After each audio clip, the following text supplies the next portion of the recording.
Hello, and welcome to the Global Impacts of COVID-19 webinar series. My name is Wendy Hunter Barker, and I'm an Assistant Dean here at the School of Global Policy and Strategy. By now, many of you are becoming well acquainted with GPS, and I hope you've enjoyed learning a little something about the school each week. Today, I'd like to spend a minute on our faculty. The school was founded in 1986 on two novel ideas. First, that it would focus on the Pacific. And second, we wanted to have a truly integrated, multidisciplinary faculty. Now, those words get bandied about a lot, but GPS really does stand out amongst its peers in both international affairs and public policy schools for the breadth of disciplines represented by the faculty. This word cloud is a good representation. The majority of our faculty are from either economics or political science, but we have a number of management faculty, as well as representatives of public policy, engineering, physics, neuroscience, and more. At UC San Diego, we have faculty with joint appointments at Scripps Institution of Oceanography, Rady School of Management, Jacobs School of Engineering, and the Departments of Economics and Political Science. We are a very well-rounded group. And representing that diversity here today are three faculty, all of whom have different technical training. As you know, today's topic is COVID-19's impact on labor, and leading this webinar is GPS Assistant Professor of Management, Liz Lyons. I'm going to stop sharing my screen and turn this over to you. It's all yours, Liz. Unmute. Okay, thanks, Wendy. I am thrilled to be joined today by two of my colleagues at GPS, as you mentioned, both of whom are world-renowned economists and both of whom have made significant contributions to U.S. policy. Alex and Josh both hold faculty positions in the School of Global Policy and Strategy and in the Department of Economics, and they are both research associates at the National Bureau of Economic Research. Prior to joining us at UCSD, Alex Gelber held faculty positions at the Wharton School of Business and the UC Berkeley Goldman School of Public Policy. His research focuses on American economic policy, including the employment and earnings effects of Social Security and tax policy. From 2012 to 2013, Alex served as Deputy Assistant Secretary for Economic Policy at the U.S. Treasury Department.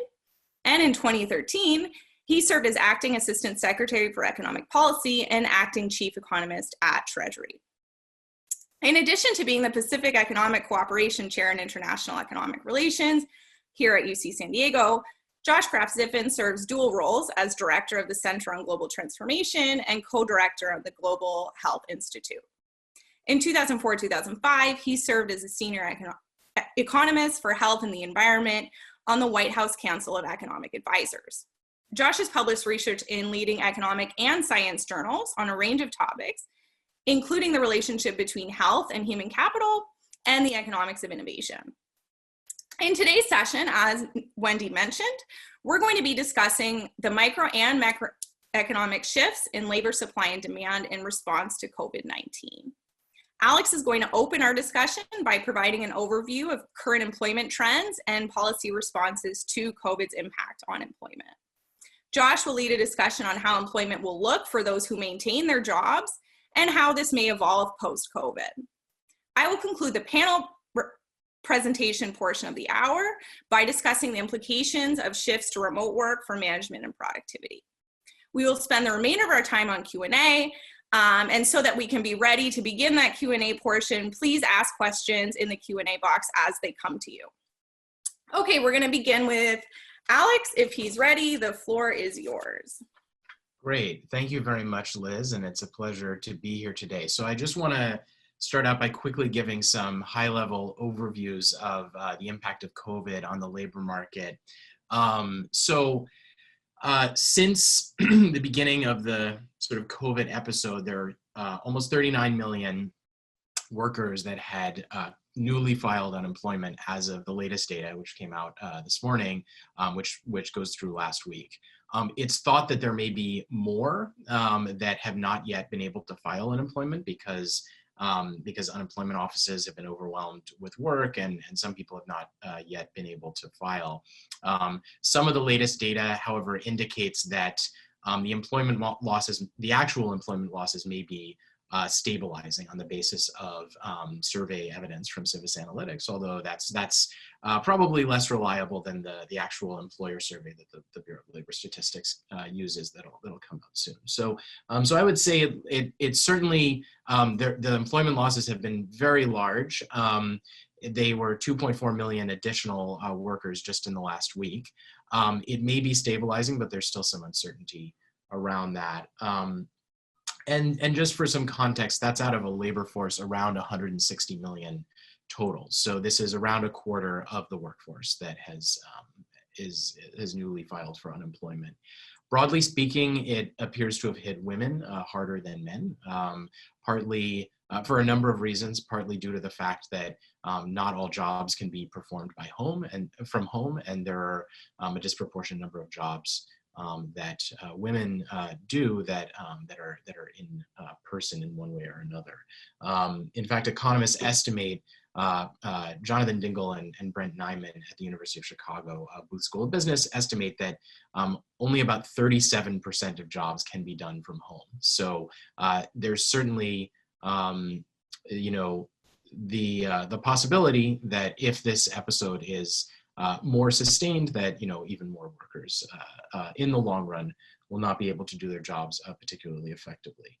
Those job losses have been remarkably widespread across different sectors. So, you know, there's sort of a diffusion index that economists can calculate of how diffuse the employment losses are across industries, and it appears that it's a remarkably diffuse job loss across industries, consistent with the idea that you know, across industries, you know, a minority of workers can actually effectively complete their jobs from home.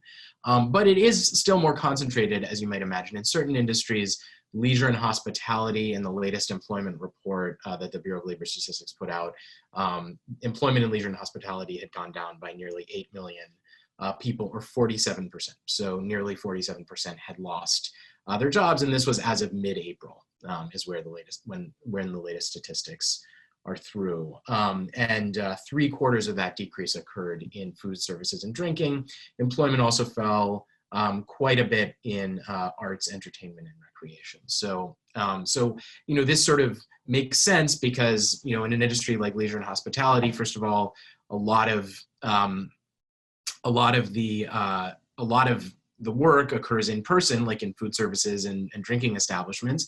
And then a lot of the other work, there aren't any customers because no one wants to travel to a hotel right now, or, you know, necessarily go out and be in a restaurant with a bunch of other people that you might catch COVID from. So, so I think that, you know, moving forward, you know, there's a lot of uncertainty about how this will evolve. I certainly am no expert on the epidemiology of the situation. I think, you know, that said, my understanding is that the epidemiology itself is quite uncertain. And moreover, it's quite uncertain, you know, whether a vaccine will be developed, whether an effective treatment will be developed within a shorter timeline versus a longer timeline. So I think even just starting from the public health problem, which of course is where this problem starts, there's a lot of uncertainty. And then when you play it forward to the economic problem, there just becomes even more uncertainty. So I would say that, you know, Liz and Josh and I will all give our opinions about, you know, what this will do, but I will just say that from my own perspective, we can all kind of talk about what it has done, but in terms of moving forward, I believe that it's highly uncertain, starting with the epidemiology and then moving forward into the economic impact. In terms of, you know, the government role, it has been quite large in combating this epidemic. So the CARES Act is sort of the biggest act. It was sort of the third tier of major government support to combat this COVID episode. And in terms of the labor market specifically, there were a number of provisions, and specifically the biggest ones related to unemployment insurance. So it expanded unemployment insurance to a broader group of workers, including self-employed workers and others that have to deal with the fallout of COVID in various ways.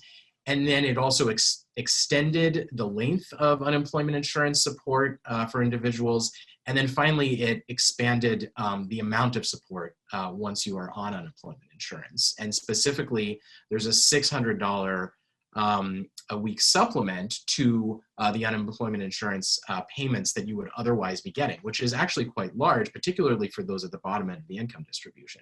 So although those at the bottom end of the income distribution were harder hit, it looks like, by the COVID episode itself, in terms of, well, not only the public health aspects of this, but also the unemployment fallout, because they're disproportionately in jobs that can't be done from home. The government support has been stronger at the bottom end of the income distribution relative to people's prior incomes. So in particular, economists talk about a concept called the replacement rate, which is defined as the fraction of people's prior income that's replaced by a government program, in this case, unemployment insurance. And it turns out that due to this $600 supplement, replacement rates have actually been above 100% for many, many workers. And in fact, average replacement rates are well above 100% in a lot of cases. So like they vary across states because unemployment insurance is run on a state-by-state basis within certain federal guidelines. But in the most quote-unquote generous state, average replacement rates are above 120%. So in other words, people are getting above 20% more than their prior salary now through unemployment insurance, which is time limited. So it will last for 4 months from when they started their UI. But it still is, it is a generous supplement on average, and for some workers it's even more than that. And when I say generous, what I mean specifically is not that the absolute amount is necessarily generous. It doesn't mean that people are getting huge handouts from the government. In some cases, they might not have been earning very much at all before. What I mean is relative to their prior wages, it does appear to be replacing on average more than their prior wages. And in the state of Maine, which is that highest state, it's even more than 20% above their prior wages. There is some variance in that. So like in New Hampshire, which is the lowest replacement rate state, it's much lower. So it's a bit above 80% in that state. So I think that is to some extent combating the inequality that that COVID is creating and would otherwise would be even larger. I think going forward, part of the uncertainty, as I said, is around the public health. Part of the uncertainty is around the public health response. But then the third key component of the uncertainty is around the government response. And policymakers right now are actively debating further support for state and local governments, particularly state governments, and that's a source of quite a bit of contention between Republicans and Democrats right now. So I think it is uncertain, highly uncertain, to what extent the government will be willing to continue to support workers in the same way after the current provisions from the CARES Act run out after 4 months after its inception, which at this point is around 3 months away. So I think that the government response is highly uncertain because it is coming up on $3 trillion in total support for the economy. That creates major deficits that are being created not only through that spending, but also through reduced tax revenue. So, that is something that policymakers, rightly or wrongly, are focused on. And I think that that it is highly uncertain whether the government will continue that extraordinary support for the economy. So I think in terms of the labor market, so far, the replacement rates in terms of unemployment insurance have been strong and have helped to kind of prop up the labor market and the broader economy.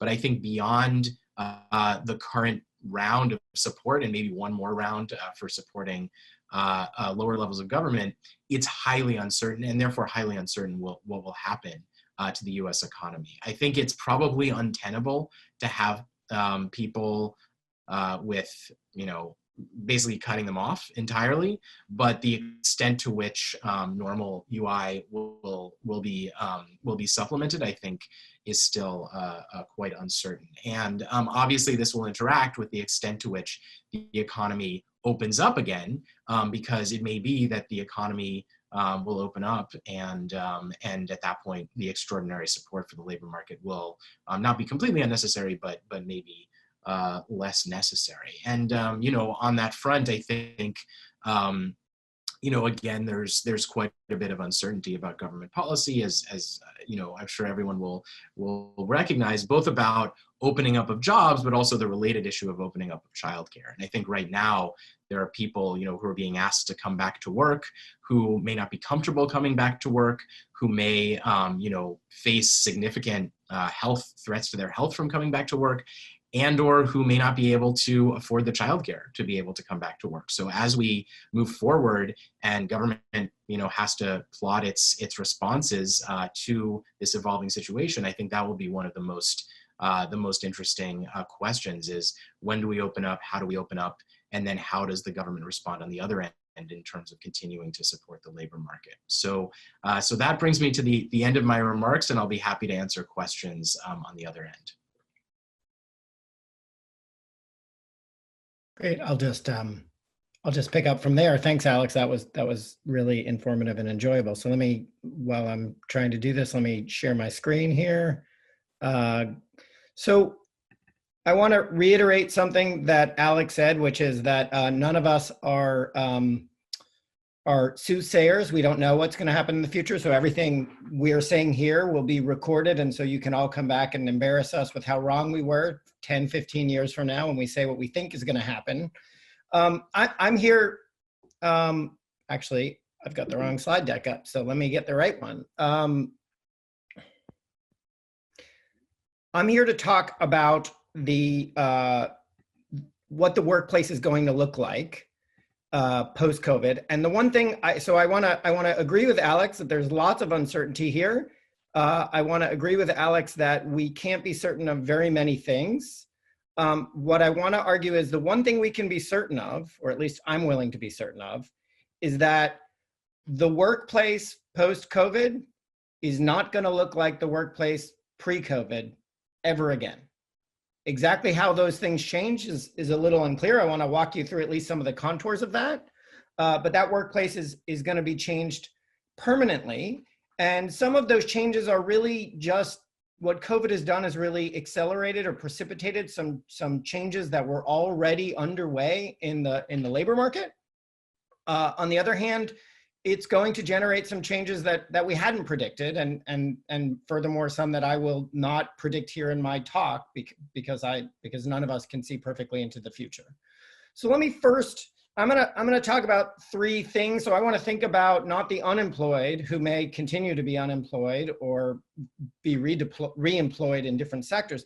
I want to talk about what work from home is going to look like in the near term and the medium term. I want to talk about work in the office is going to look like, and then I want to talk just very briefly about unintended consequences from those changes, some potential unintended consequences. So first, let me talk about work from home. The thing that I think we need to be clear about, and there's some recent surveys that, like everything COVID, the news changes every single day, so it's impossible to be on top of things. Just today, Facebook announced that they are going to allow some workers to permanently work from home forevermore. Some of the other tech companies in Northern California have already announced that at a minimum, they will not be opening their office until summer 2021.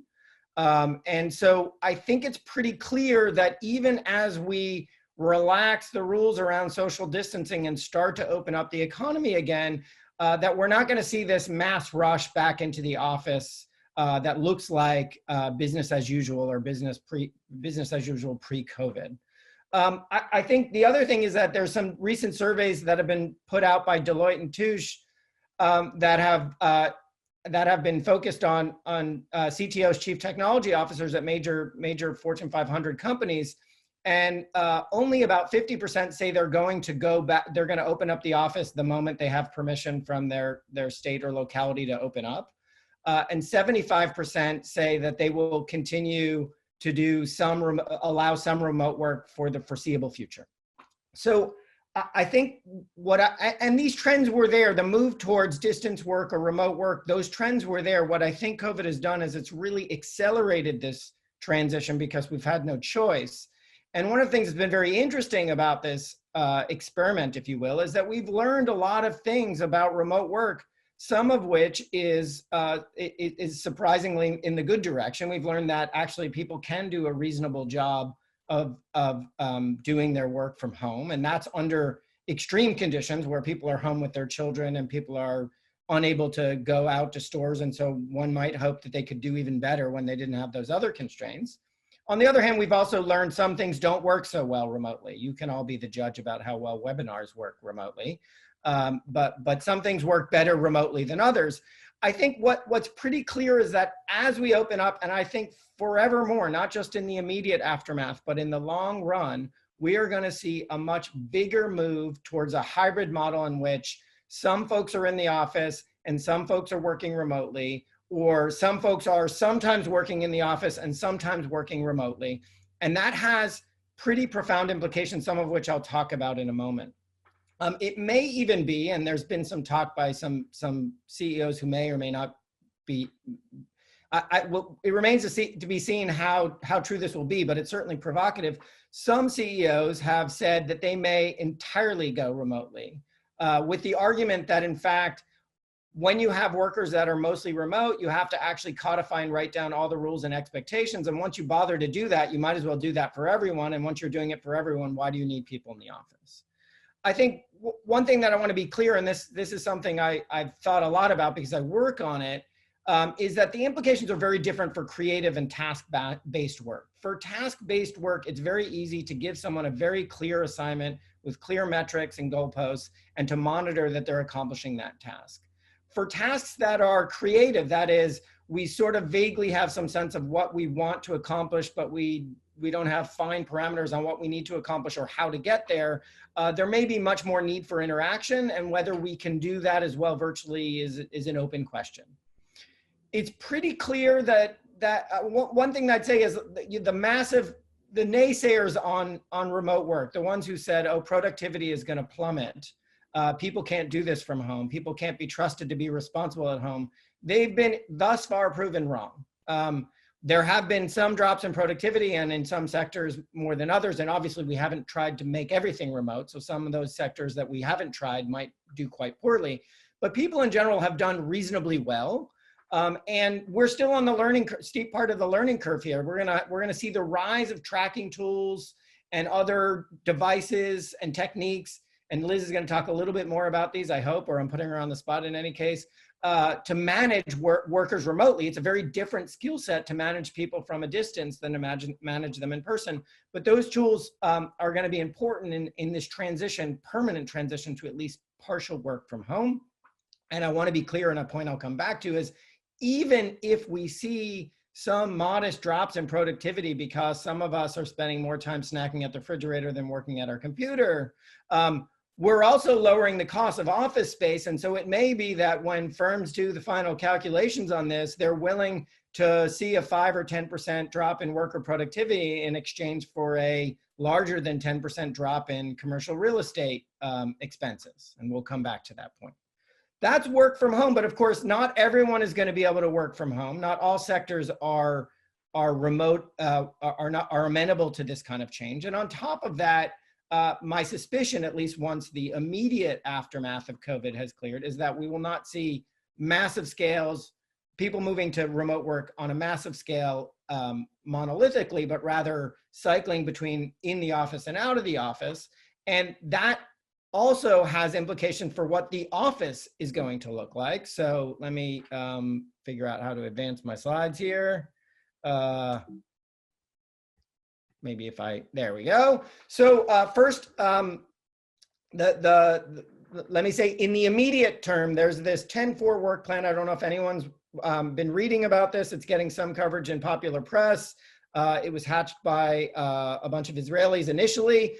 And this 10-4 work plan is quite elegant in its simplicity. It recognizes that there's a latency period after one gets infected with the virus before they can infect others. And that latency period is approximately 4 days. So the proposal here, at least for those who have to be in the workplace, is to structure a workday in which people work for 4 days.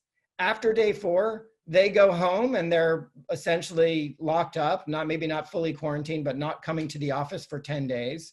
We're waiting to see if symptoms manifest. Ideally, we're doing some testing. And if they're clear, we cycle them back at the end of those 10 days with a fresh 4-day work cycle.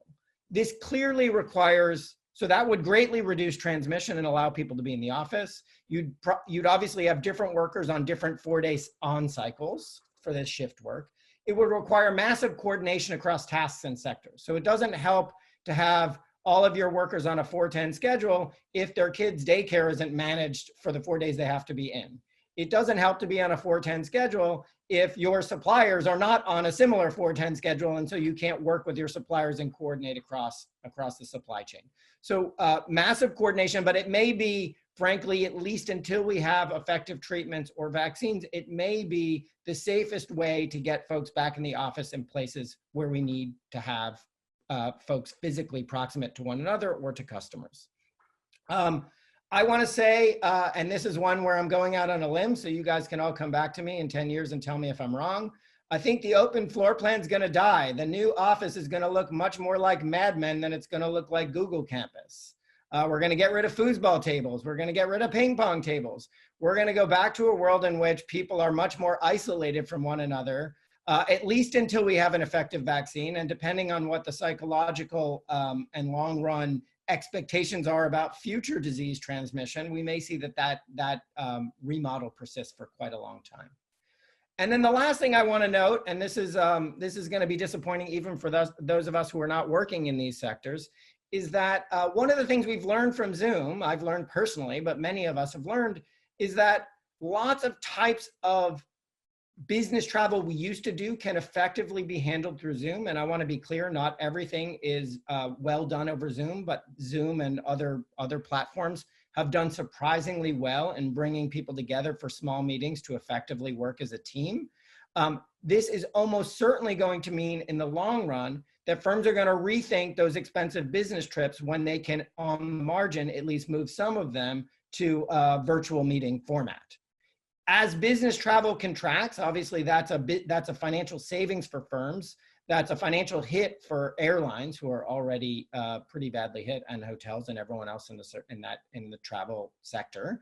That's going to have knock-on effects for those of us who are only traveling for pleasure, because of course, or maybe not of course, but let me point out that most of us flying at the back of the plane are being subsidized by those who are buying their tickets last minute at exorbitant rates. And so if those folks are no longer flying for business travel, we can expect our tourist travel expenses to go up as well.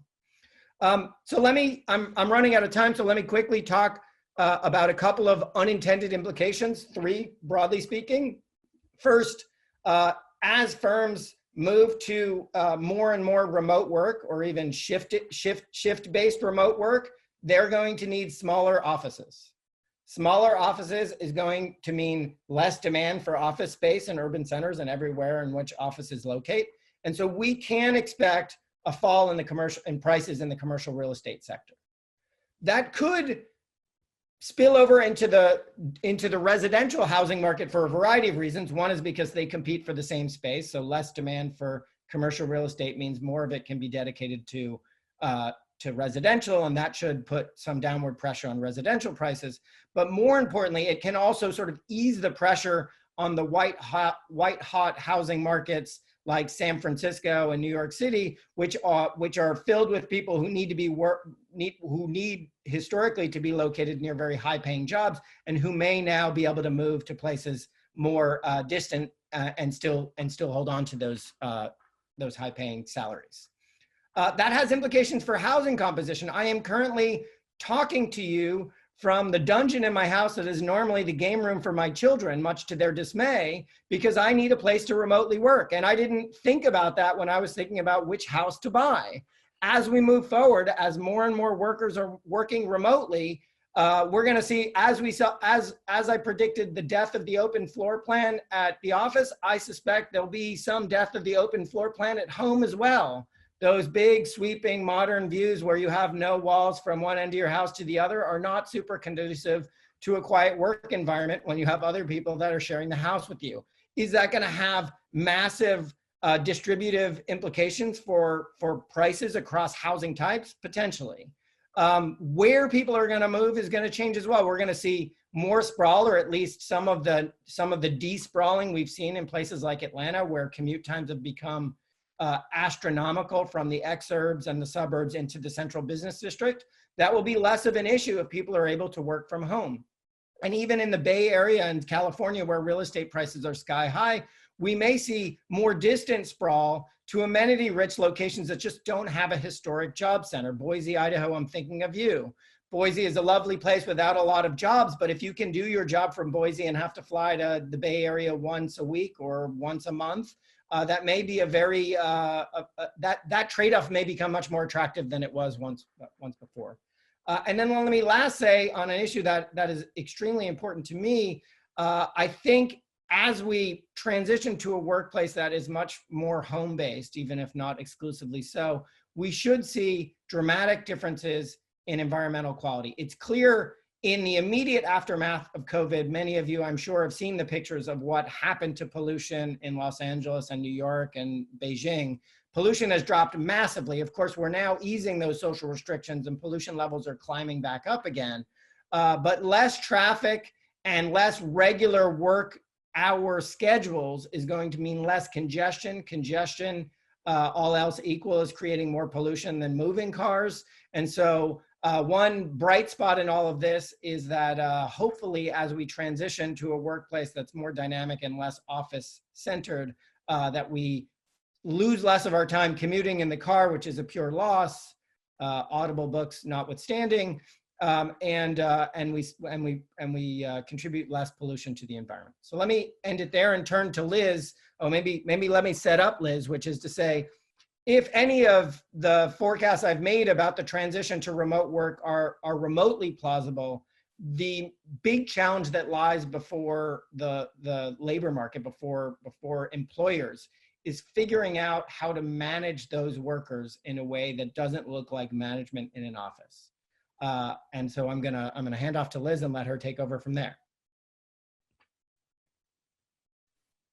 Awesome, thank you, Josh. I'm gonna share my screen over yours. Great, I'm stopping my sharing, so you should be. Okay, cool. Yeah, thank you so much for that intro. I think Josh has hopefully, sufficiently convinced people that, well, as Alex mentioned, a lot of jobs can't be done remotely. The jobs that can be done remotely may be permanently done so even after COVID passes. So I think when we're thinking about what this means for management and firm productivity, it's first, worthwhile thinking about what do labor managers do to begin with, and why are these things going to be impacted by remote work? So, of course, effective managers do a lot of things. Here is an abbreviated list. They hire, they set objectives and try to incentivize workers to meet those objectives. They monitor, they train, they coordinate teamwork. That's a central job of managers and one of the reasons we have firms to begin with. And they help to retain workers. Of course, losing workers is expensive, hiring is expensive. And so these are, some of the things managers do. And it's relatively easy to think about why these things could be affected by remote work. So for instance, there's evidence that some types of workers do pretty well from home, and we're seeing that. Some workers are maintaining or increasing their productivity, work from home, and other workers actually don't do well working from home. They depend on that kind of energy they get from their coworkers in the office. And so if you're hiring for remote positions, you might want to be screening on that. That might change the type of person you hire. Similarly, the types of objectives you set may have to change. While I don't think this is necessarily ideal, a lot of companies continue to reward workers based on how long they're sitting at their desk in the office. And that may not be feasible with remote work. I'm going to talk more about monitoring on the next slide because I think that's particularly important, so I won't discuss that here. In terms of training, as Josh alluded to, a lot of on-the-job training happens through kind of tacit knowledge transfer. So workers see how their colleagues are performing, they observe the culture of the workforce, they observe the types of things their colleagues can get away with, or the types of things that are truly valued by the firm. And now with a shift to remote work, these types of things may have to be like formally codified because you're not going to get that tacit knowledge transfer either through manuals or through online training modules, but that transition is expensive and has to be kind of consciously done. Similarly, again, something Josh alluded to is that the way teamwork occurs remotely versus in person is quite different. There's evidence that purely remote teams take a lot longer to become productive than in-person teams. There's a lot of reasons for this. One of them is that humans have a harder time building trust digitally, so over cameras like this, than they do in person. There's less opportunity, for instance, for us to grab coffee informally when we're working remotely versus in person, and this does affect the productivity of teams. And so managers are going to have to play an increased role in building this trust and potentially in coordinating teamwork once we go remote. And again, I'll speak more about worker retention in a little bit. So poor performance on these dimensions of management actually have pretty serious implications for firm productivity. A rigorous evaluation of global management practices demonstrates that even a relatively small increase in the performance of these tasks, as well as other managerial tasks, have large positive implications for firm performance. So for instance, a 1-point increment in a 5-point management scale is associated with 23% greater productivity, 14% higher market capitalization, and 1.4% faster annual sales growth. So these things matter, and getting them right matters, and getting them wrong has implications for firm productivity, but also overall productivity if all firms are doing this badly, for instance. Okay, so I want to spend a bit more time on this issue of monitoring, which is, I think, particularly important when we think about how are we ensuring our workers are doing what we want them to do. Especially given that a lot of workers do increase performance when their boss is kind of walking by their cubicle all day long. I don't always work hard, but when I do, I make sure my boss is around. And when we're working remotely, our boss is never around. So does that mean we never perform? I ran an experimental study to assess the importance of increasing the salience, the visibility of monitoring among remote workers. And we find actually that this is, extremely important. So this graph summarizes our results. The bars basically measure the performance of workers. The first set of 3 bars is the period prior to our monitoring intervention. These 3 are during the intervention, and these are post. The green bar demonstrates the monitoring status quo. This was basically workers were getting feedback if they were performing badly, if the managers were noticing problems, and they were receiving pay, which in some ways is an indication of monitoring. For the orange bars, we asked the managers to call workers every 5 days and just asked if they had questions, if they were confused about their work. And this was a change relative to the status quo. And then in the monitoring, the blue bars, what we did was ask managers to call workers again every 5 days, but this time provide feedback, either positive or negative, based on the performance of workers that went above and beyond just correcting workers when they were wrong. So at the start of the work period, once workers were just hired, they were all kind of performing fine. We can see that in the status quo over the length of the observation period, which was about 6 months. These workers basically stopped performing. And this was as they were learning, or as they thought that maybe their work didn't matter, their managers weren't paying attention to them. And we may see this in the COVID environment. Right now, we're not seeing huge productivity declines, but it could be that, as workers learn that they can get away with things, their productivity will decline.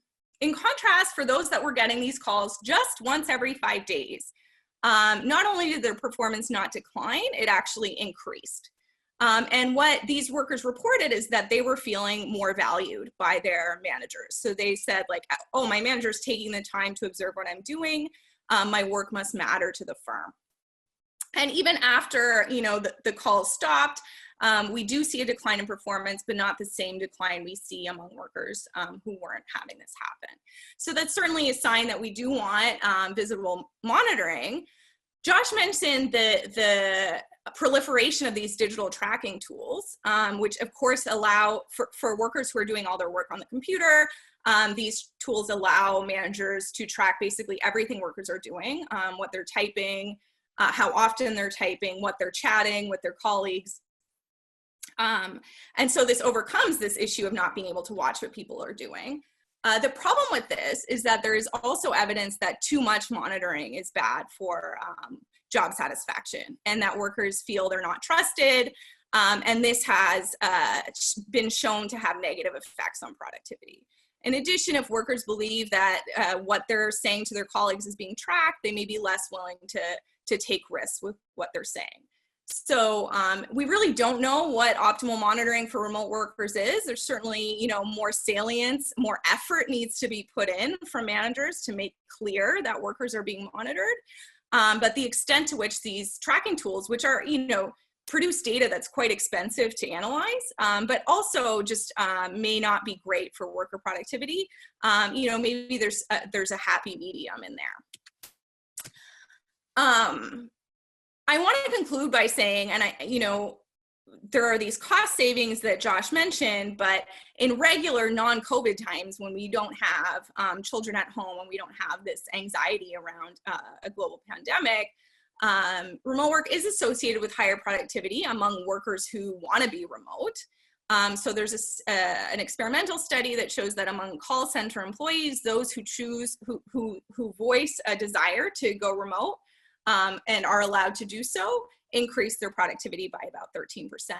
And moreover, they are a lot less likely to leave the job. So this graph shows the likelihood of leaving a job over a 38-day period. And those who say they want to work remote but are kept in the office are far more likely, that's the control, they're far more likely to leave the job during the study period than those who are allowed to stay home. And this is another source of cost savings for firms on top of the real estate cost savings. And these people who go remote are also more productive. Interestingly, however, to get back to my point about hiring, among this group who were allowed to go remote, about 50% opted to go back to the office because they just didn't enjoy being remote workers. And in fact, over time, their productivity suffered from being remote. So I think it's important to take into account when, you know, firms are deciding who to hire and how to manage workers, who is best suited for these types of jobs. And, you know, maybe not everyone is. And that, again, also has productivity implications. A last point I want to make, and I think Alex brought this up, US policy is not really set up for the virtual organization in that state labor and tax laws differ kind of to quite a big extent. And managing these different regulations and laws can be quite costly for organizations. And so I think that, you know, in addition to managerial adaptation, some policy adaptation may help us get to a point where managing these remote organizations is optimal and good for productivity. Okay, so that's all I have. And so we're gonna move into Q&A.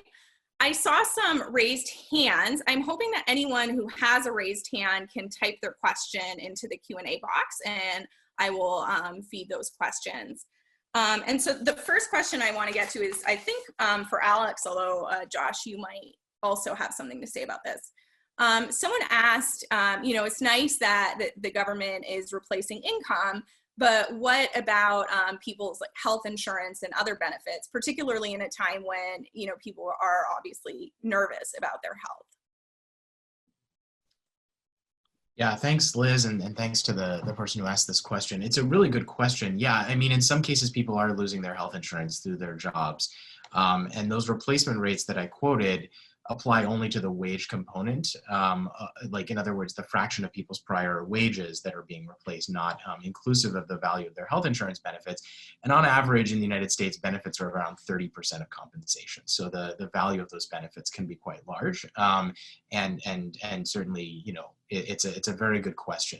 Now, with respect to health insurance in particular, there are certain particular provisions that allow people to, you know, potentially continue health insurance. So for example, there are special enrollment periods in the federal marketplaces and some of the state marketplaces that will allow people to continue health insurance coverage. There's COBRA, but of course that can be expensive as well. And so yes, absolutely, there are absolutely additional significant strains on workers coming from that. And in some cases, the extra income you know, coming from unemployment insurance may be able to allow them to afford that in part or in whole, and in other cases it'll be insufficient. So thank you for raising that question.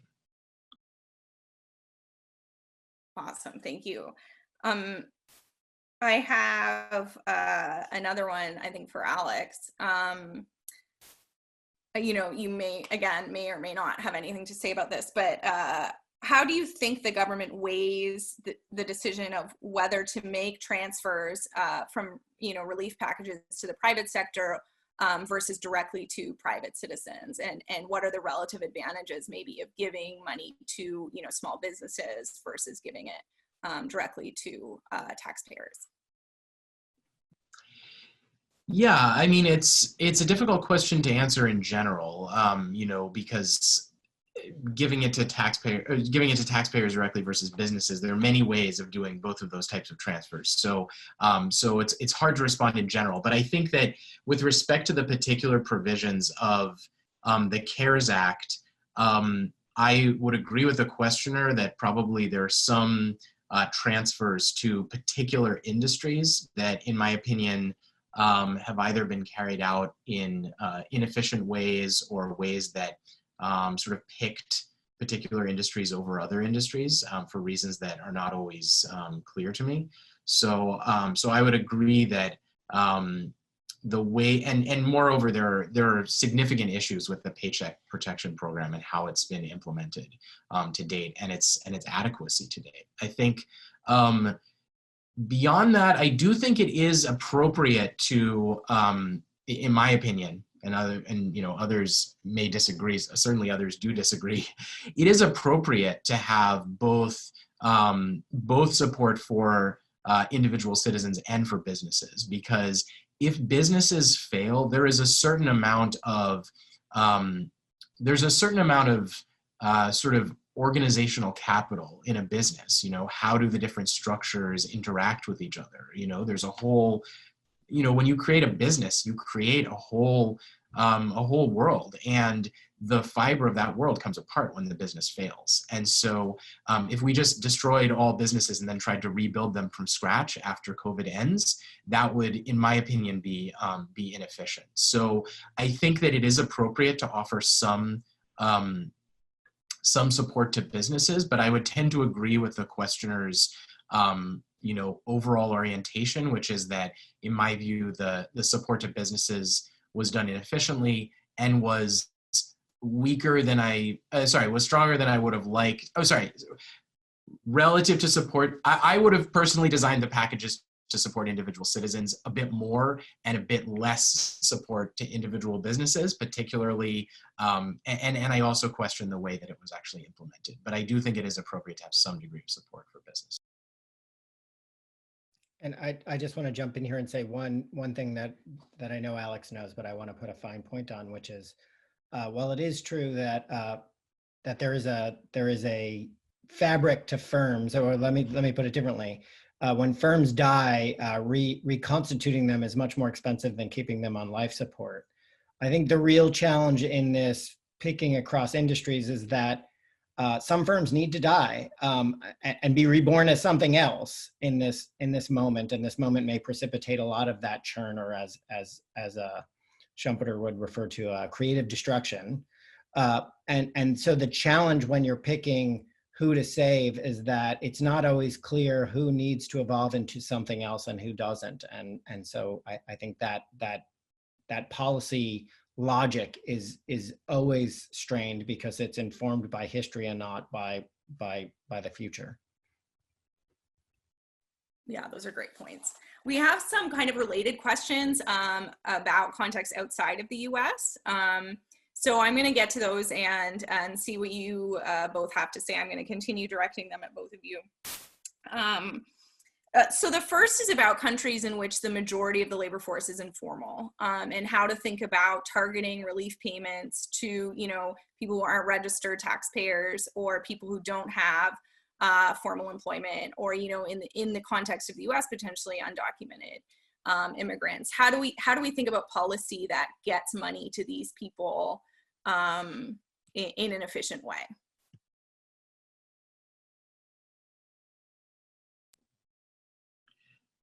I'm happy to take this. I'm happy to defer to Josh if you'd like.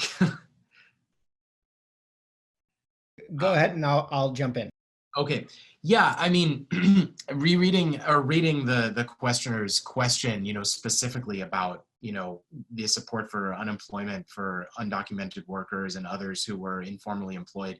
This is a major issue, and in my opinion, because if you were not reporting wages, you didn't have taxable wages under unemployment insurance, you don't have a wage history, and so you're not eligible for unemployment insurance now. And and there are a number of groups of workers for whom that's true. Now, the CARES Act did make self-employed workers and certain other groups of workers eligible, which they wouldn't normally have been, but there are major groups of people that are left out of that. And groups that were receiving wages under the table in particular are in desperate straits right now in a lot of cases. So this is a major, major issue. And I'm glad that the questioner raised it. It's one that I've raised in my class as well that I'm teaching. So I think it does point to a major hole in the safety net, particularly right now. And I think it's one that policymakers should be looking at right now because the consequences can be very dire and are very dire right now for a number of families in that situation. I guess the only thing I would add to that is that the U.S. system is somewhat of an outlier in the sense that most of the social safety net that we provide is directed through a redistributive tax system. That's less true in Europe and not at all true in lots of developing countries, where that safety net is provided through other means that are not directed towards or not tied to earned income. They all involve trade-offs. Those trade-offs are tricky under normal circumstances. They're really brought to bear in these emergency circumstances where you need to transfer money for survival, for pure survival on a large scale, and you need some basis for doing so. And so I think in resource poor countries, the mode for doing that is different because it's not tied to income, but also the infrastructure for actually directing those payments is also less functional or functions with more glitches. And so I do worry, moving outside the US context, I do worry that the informal sector and the self-employed and the subsistence farmer and everybody who falls between the cracks is going to be very difficult to identify and then get transfers to keep them going. And that epidemic is just starting to surge and the epidemic is just starting to surge in those countries. So we've got a rocky road ahead of us. Yeah, that was great. Thank you. We have, about 6 minutes left. So there are two other groups of questions that maybe we can address. Again, to the two U.S. policy experts on this panel. Do you think that what's going on right now could change, long-term U.S. healthcare policy and also parental leave or childcare policy? I will answer the question by evading the question. I will say if it doesn't happen now, I don't know when it will happen, but that doesn't mean it will happen. This is clearly a moment to reassess the social safety net, the educational system in the United States, the healthcare system in the United States. There are a lot of things that we all knew were a little clunky in their operation, but have really been stress tested in a way that's unprecedented through this pandemic. Whether that's enough to surmount the very complicated politics of those reforms is unclear. And of course, all those reforms will cost money, and money is going to be scarce for the near term. Alex, do you have anything to add to that? No, I would agree. I would sort of refer back to, what I said about things being highly uncertain. It's very hard to say what will come out of this in terms of the longer term reforms. And I think that would apply to this in particular. Yeah. Okay, great. I guess maybe just say one more thing, Liz, which is I think I think one thing that might be possible is that we'll see massive reform, but it will be massive reform by branded under something else. And so what I mean by that is, for example, when we bailed out the initial stimulus package post-COVID to help out the airlines, had clauses about government ownership of those airlines in exchange for those loans if repayments were not made on time. That sort of nationalization would be called a socialist plot under different times and different regimes, but was bipartisanly written into that legislation. We won't call it nationalization, but if in fact there are defaults, that's what it is. So there may be reforms, at least on the margin, that are in fact substantively major reforms, but aren't branded as such. Okay, good point. Thank you. And then the last topic, getting back to the question of remote work, there have been like a series of questions of what types of jobs can be remote, and also for the types of jobs that can't be remote, maybe like manufacturing, is this going to speed up a move to automation? And again, like Josh pointed out, a lot of these changes were happening pre-COVID, but is this speeding up automation?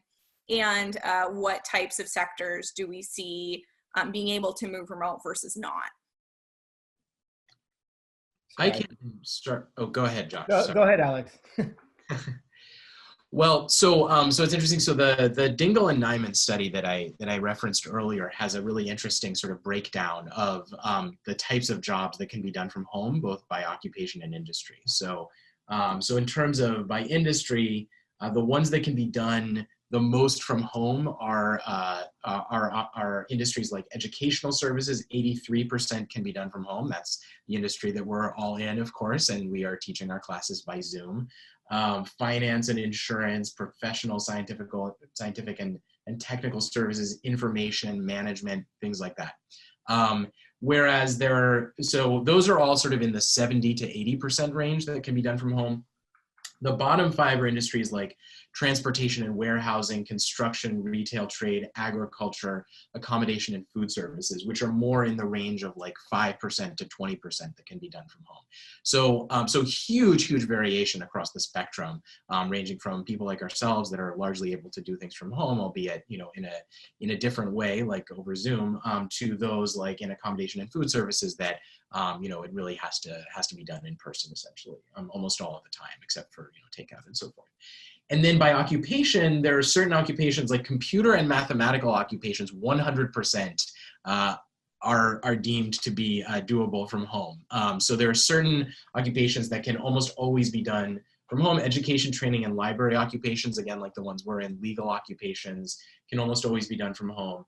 And then, building and grounds cleaning and maintenance operations, 0% can be done from home.